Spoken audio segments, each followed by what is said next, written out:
All right, if you're a Californian, the current LA riots is an example of your tax dollars at work. Here's why I can say that with real confidence. Let's start here. The Coalition for Human Immigrant Rights, CHIRLA, CHIRLA, one of the key players in fomenting the violent response to immigration enforcement actions over the weekend. Last hour, if you missed any of today's podcast, make sure you go back and listen. Last hour, I went through who these people were that we rounded up. They were violent, extremist, rapist, burglars, people that have beaten up their wives, doing cruel things to children, you name it. That's who this is all really about, okay? This is not about scooping up people in the middle of the night. So who's CHIRLA? Well, it's an LA-based nonprofit. They take radical positions on immigration. For example, it led the 2018 campaign to abolish ICE. It currently leads the Los Angeles Rapid Response Network, which gathers intel about enforcement actions and deploys activists to respond to, in other words, to put our police officers and ICE federal agents in danger by exposing them in advance. They also have strong ties to the Democrat Party in California. They have supported the election of Democrat candidates throughout its lobbying arm and throughout its history. It has a really close relationship with Los Angeles Mayor Karen Bass. The organization also has a close relationship with organized labor in the state. Now, wait a minute. You don't mean like SEIU. I'll have Jason give me an update on SEIU, the head guy of SEIU. If you followed me back when we were on Fox and back in those days on radio, you know the role of SEIU and how bad this organization really is. I believe they are just insurrectionists through and through, communist through and through, but that's my opinion.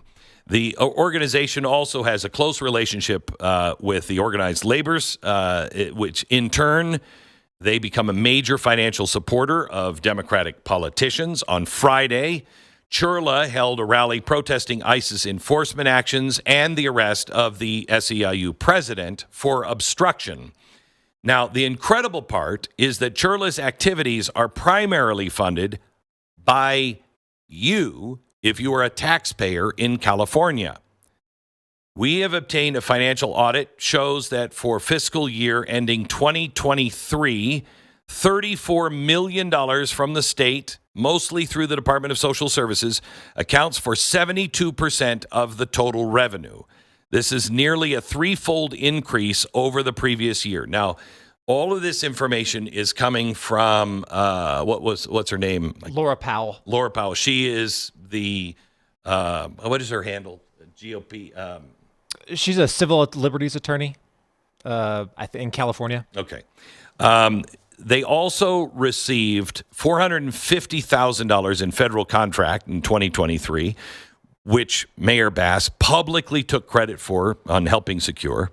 DHS froze funding in February, which prompted a lawsuit from CHIRLA. So the DHS was also funding this group.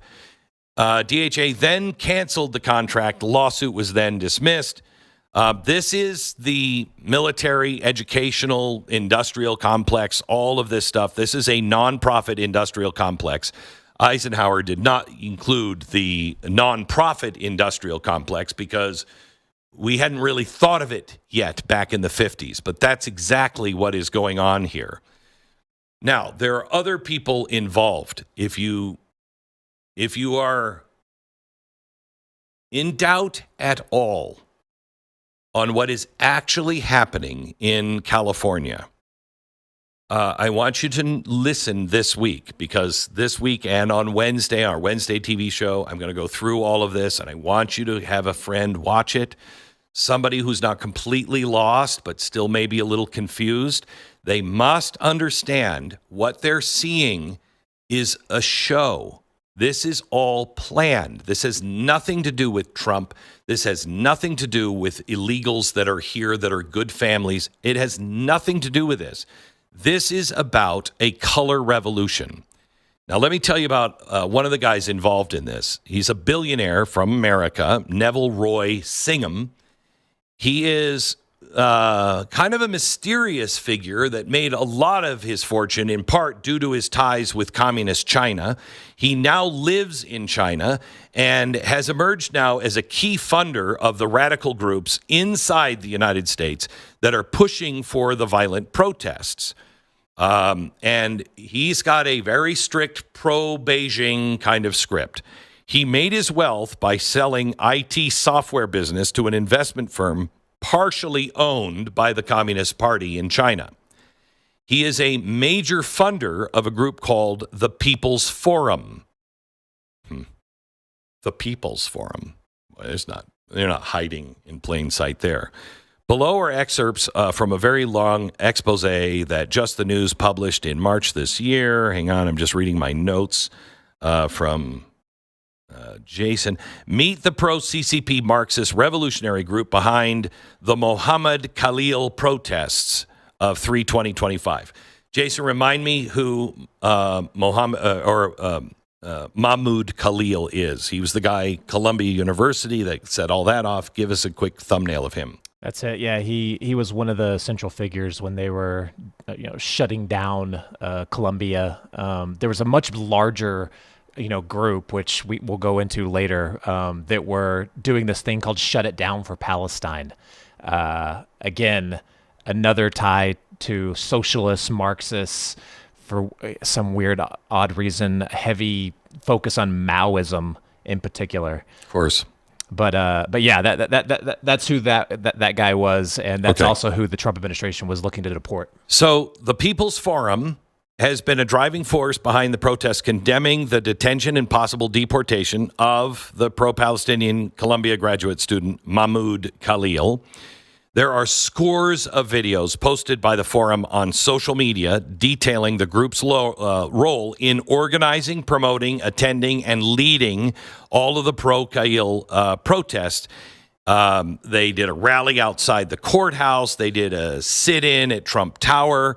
Khalil's legal team has addressed the crowd at a protest organized by the forum. This is all from that American billionaire that now lives in China.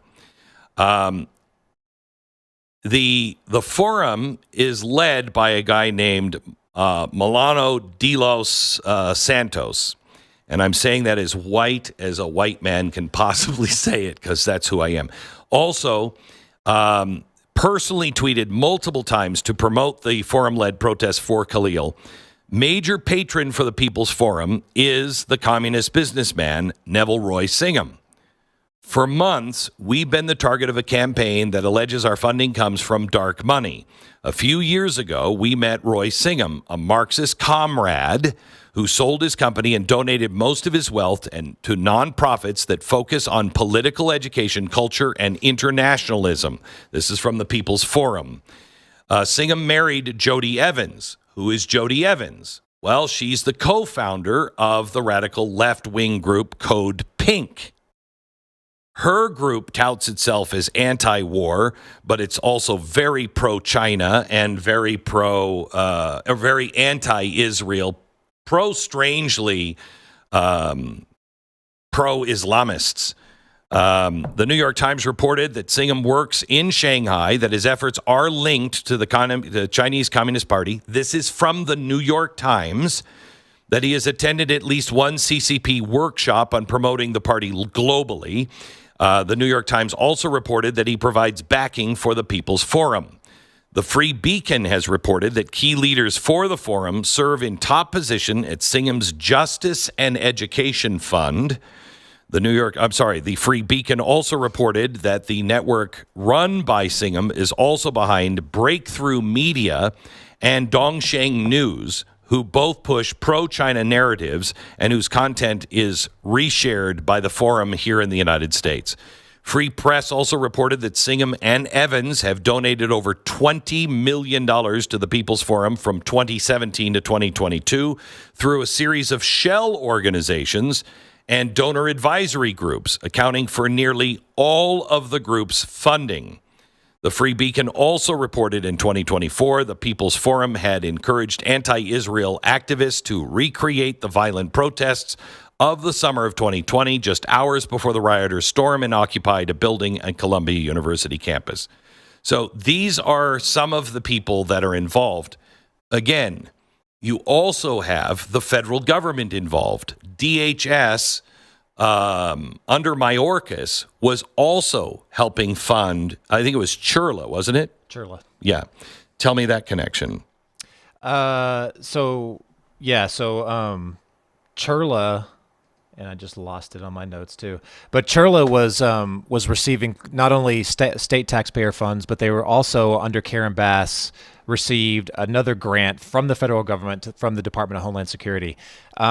Reports say that grant specifically was due to lobbying efforts from Karen Bass. Karen Bass, in case you don't remember who Karen Bass is, she's not just the LA mayor, and we'll get into her later this week, but I want to just recap who Karen Bass is. She's just not an incompetent yahoo. She is somebody who is very important to the movement. Karen Bass, remember, she was the mayor when the city was burning down. She is a radical that, is just appointing people on who they sleep with, not on their qualities. And she left town knowing that the threat of fire was very high. She left town, and where did she go? She went to Ghana. She went to Ghana. What was she doing in Ghana? That's a good question. It is a good question. Why is she in Ghana? What are her connections in Ghana? I think we'll go to that pretty soon. Okay. There are some connections directly to communism that she seems to support. We will have it all nailed down for you. But she is a big political activist on the left. She's not a mayor, just she has deep connections to the deep left. Yeah, she was actually a member of the Venceremos Brigade and made 7 trips to Cuba during the 1970s. It was illegal for Americans to do so at that time, but she did it. It's very interesting that she was also the vice chair of the National Endowment for Democracy. What is their specialty again? Wait, isn't that Color Revolution? Oh, yeah. Yeah. What you're seeing happening in California, and make no mistake, it's going to come to all of our states one way or another, is a color revolution. And it is exactly what I put up in the chalkboard. How many years ago? When did I first write that, Stu? Can you figure that one out? When did I first write that the left, communists, anarchists, Islamists will all gather together, work together to overthrow the Western world? Yeah, that was Arab Spring. It was, 2010 or something like that? 9 or 10 is when I started saying that.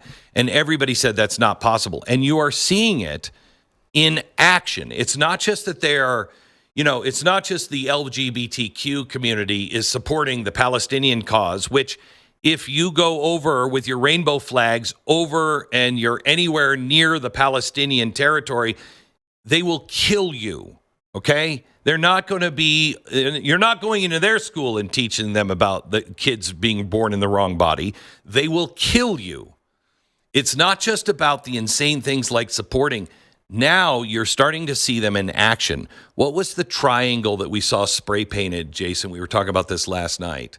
Yeah. In Los Angeles. It was graffiti found at the riot site, an upside down inverted triangle, which Hamas uses, their militant wing uses to mark Israeli targets.